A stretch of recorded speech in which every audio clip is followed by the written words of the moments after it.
Thanks. My name is Rahul Shashi. I've been doing cybersecurity for quite a long time because I believe this community is going to be the most powerful community in the next 10 years to come. And my belief is very simple, right? If all those machines which we are working and all those cyber attacks today happens because of humans, and we are able to, how difficult it is to defend even now or attack. Imagine 10 years from today, when machines take over the world, it's going to be far more devastating to defend. And we would be the most powerful community on Earth, and we would be the Earth's mightiest defenders. So I feel so honored to be here, to be speaking to all of you. This is my passion. I run CloudCheck. We are a cyber intelligence company. I will very specifically talk about how attackers managed to get access to some of the largest firms and the techniques they used. And these are real case studies. Some cases we are able to tell the company name because it's public information. Some cases we are not able to tell the name of the company. I started the company almost eight years back with the objective that good products has to come from India. Because when we started, people used to think that security products can only come from Israel. And it's like thinking that good watches can only come from Switzerland, right? Good watches can come from Japan or US or any part of the world. So that fundamental bias is what we wanted to change building the company. Today, we are almost 200 plus people, that much number of customers. Customers powered by some of the largest investors have 3 different products, all under the category of cyber intelligence. What we intend to do in the company is build technology that can predict future cyber threats. The way we do that is how we predict rain today. How do we predict rain? We pass the data of past rain through a mathematical model, which accurately tells us how much it will rain and when it will rain. That's what we try to build in the company, predictive models. I will not bore more about the company. I'll go straight away to giving you value. So we'll cover 4 different case studies, attack vectors, which are used to compromise top companies. I'll explain what we call them IAVs, initial attack vectors. And I'll explain what initial attack vectors are in a minute. And how do you protect, or as an attacker or a defender, how does it matter to you? First of all, let me explain what IAVs are. And you might all know this attack chain, right? Well, somebody finds an attack surface, which could be web, IP, mobile, whatever, and then gets the very first vulnerability or misconfiguration or security issue that could land him on a computer or a device. From there, they could move laterally. So IAV stands for the very first attack vector, the initial attack vector, which was used to compromise something. So let's say a large hack happened. There's a chain of events, but what was the first chain of event? So our company tried to focus on finding out the very first chain of event in all the cyber attacks. So these case studies would be about the first chain of attack, the very first attack. So I'll go to the very first case study, and I'll try to keep it interactive. And let me explain to you why IAVs are important and why looking at this is important.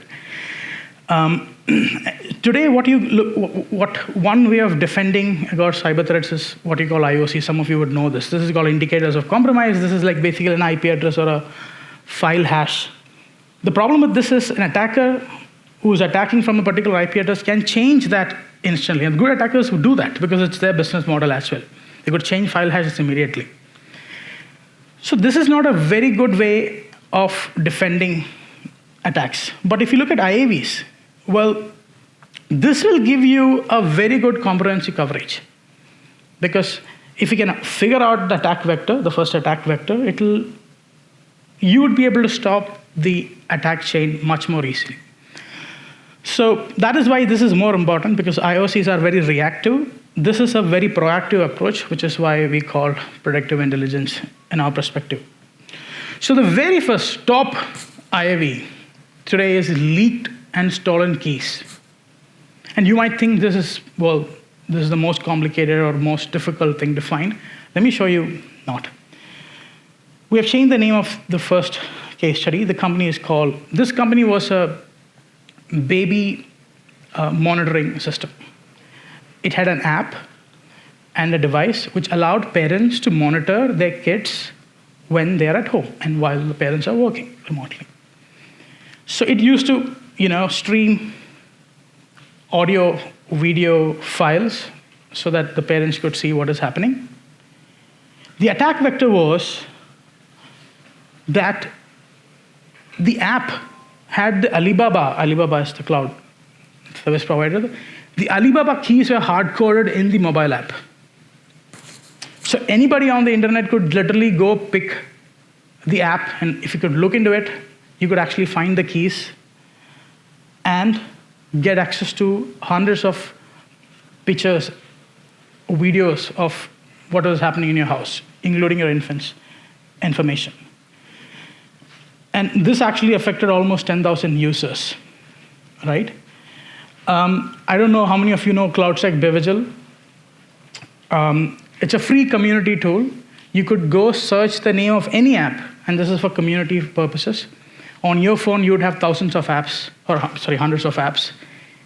Many of these apps will have many of these misconfigurations as well, and you would be unknowingly sending information to a misconfigured app. So bevigil.com, just go put the name of an app you're using. It'll tell you the security score, and it'll tell you whether any of the apps you're using have a hard-coded key like this. But I'll name you a better, I'll give you a responsible disclosure we did from the finding of CloudSec Bevigil. This is something we reported to Adidas. It's fixed, by the way, which is why I'm talking about it long time back. Adidas app, which you see, and again, on Bevigil, it has a score of 7.1. The score was low simply because they hard-coded the Salesforce API key inside the app. And those who know Salesforce, that basically means all the sales data. Basically, you make a purchase. Adidas was used to buy, Adidas products from merchandise products from the app. You could basically see every sales information using these hard-coded key, which includes PII, transaction details, what customers are buying near real time, right? So if you see some of the reports we have published, we have identified almost 1,200 plus apps hard-coding their AWS key inside the mobile apps. So these are very, very common and, the most exploited today. What is the second? Second is the security vulnerabilities in internet exposed softwares. Some of you are following our blog. We just published a list of companies who were targeted by a very sophisticated supply chain attack. The attack goes like this, right? A very large retail group had their data exposed on the internet. While investigating, because some of these IAVs, we don't know some of the IAVs because only specific attackers know about them, right? And they don't talk about it to the public. Only when we investigate, we get to know about certain IAVs. So a large retail group which got compromised, there are millions of users stolen. The attack was one of their software development vendors was compromised, and I'll explain how that was compromised. And the software which they were building for this retail group was stolen. And from there, they actually found, because in softwares you hardcode infrastructure details, right? Cloud storage details or a lot of other endpoints. And then they found unknown endpoints from the software to get access. But let me explain a little bit more on how this thing. And so this attack was done by a cybercrime group called Intel Brokers. They are very famous in the underground.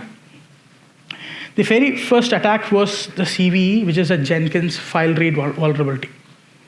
Now, how did a file read vulnerability led to this? First of all, Jenkins is a very privileged software because it runs with certain privileges that it had. That means the file read vulnerability it had could lead to access to a lot of infrastructure information. Now, this is where the attackers get very smart. From the file read, they figured out that Jenkins actually stores their configuration files, including GitHub access tokens, because Jenkins is a CI/CD DevOps tool, GitHub access tokens inside a particular configuration file. In fact, in some cases, they were able to even download SSH keys using this vulnerability. And using that keys, they were able to get access to GitHub repository. From the GitHub repositories, and they started dumping all the vendors of this company.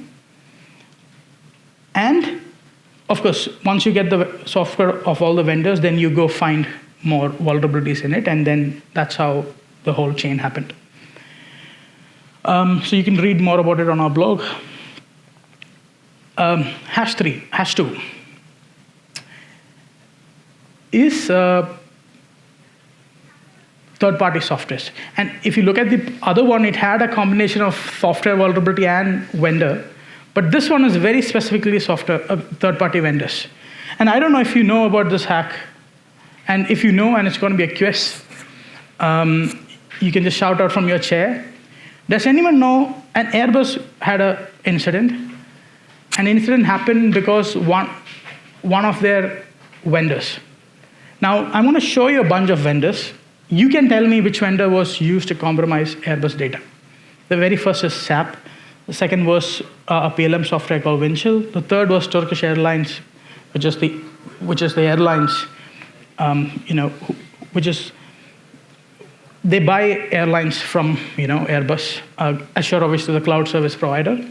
All the cloud data is stored. AutoCAD and Workday, which is the HRMS software. Does anyone know which vendor was used to compromise Airbus information? What? Just shout, go ahead. Workday?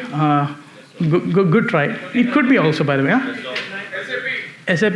Good try, but... Yes, Turkish Airlines. Now, how did Turkish Airlines, who buys airplanes from Airbus, gets hacked? Because one of Turkish employees, because they buy airplanes, Turkish Airlines employees' password was leaked, via StealAlog malware. So every password which was stored on his browser was leaked onto the internet. One of the usernames and passwords had access to an Airbus infrastructure. Yeah.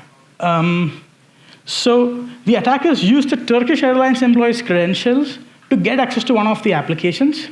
And from there, they found the attacker name was US DOD, was able to find an API, a vulnerable API, and then dump sensitive information of Airbus. Right? So, and this would lead to the data leak. And now, guess the last, and again, IAVs get easier and easier as it comes down. So can anybody guess the hash number 1 IAV which is used today to compromise? And some of the very large, high-profile attacks you would have seen on the news happen because of this IAV. Password is password. Well, yes, it's actually, and this is a real incident which just happened. A large telecom company had almost 2 TB of their data compromised. Millions of their customer record, which includes KYC data, are leaked because this is the root. This was the SSH password to that infrastructure. Now, if you think, well, you might laugh today, but if you think about it, this is a strong password according to a password policy, right? You can put one more hash, it's still a strong password. So all the password compliance will go through. In the log, when we saw, on 873 attempt, which is where the attackers are using a dictionary-based brute forcing, on 873 attempt, they were able to get SSH access. And this is one of the most common, and admin, root is over. People are focusing on strengthening their infrastructure with more complicated passwords. But this led to the compromise of the system. With this, I'll end my talk. These works are not done by me, but my team. I just represent them here. You could read more about our work on our website, and you should definitely use bivigil.com, which is a free tool for the community. But thanks for listening to me, and have a good day.